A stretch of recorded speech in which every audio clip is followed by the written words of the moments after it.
আমি দেখে চলতে পারিনি আর তুই আমার গায়ে হাত তুললি ডাইনি? দাঁড়া, আমার বয়ফ্রেন্ডকে ফোন করছি, তোর অবস্থা সেই করবে। দেখ তোর বয়ফ্রেন্ডকে, আমি তো দেখি সে কত বড় পুরুষ হয়েছে। হ্যালো বাবু, তুমি এসো তো একটু রাস্তাকে, আমার সাথে একজনের খুব ঝামেলা হয়ে গেছে। ওই তো আমার বাবু চলে এসছে, তোর হচ্ছে, দাঁড়া।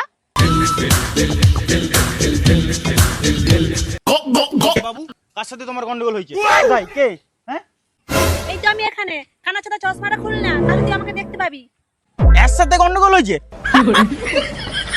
এর সাথে?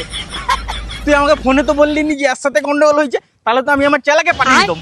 বোকা চন্দ্র, তুই আমার গার্লফ্রেন্ডের গায়ে হাত তুলেছু তবে রে? বাবু, আমাদের ঘরে ওরকম শিক্ষা দেয়নি যে আমাদের থেকে বড় কারো গায়ে হাত দিতে। তুমি ওকে ছেড়ে দাও। দেখলি তো, দেখে শিখ। আজকে ওর জন্য তুই বেঁচে গেলি।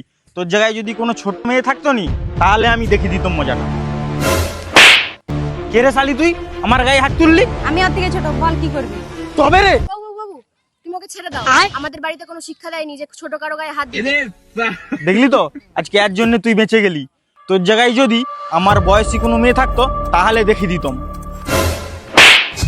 বল, আমি তোর বয়সে কি করবি বল। তুই আমার গায়ে হাত তুললি, হ্যাঁ? তবে রে বাবু শালি। দাঁড়াও, বাবু দাঁড়াও, আমাদের বাড়িতে ওরকম শিক্ষা দেয়নি যে সমবয়স্ক কারো গায়ে হাত দিতে হবে।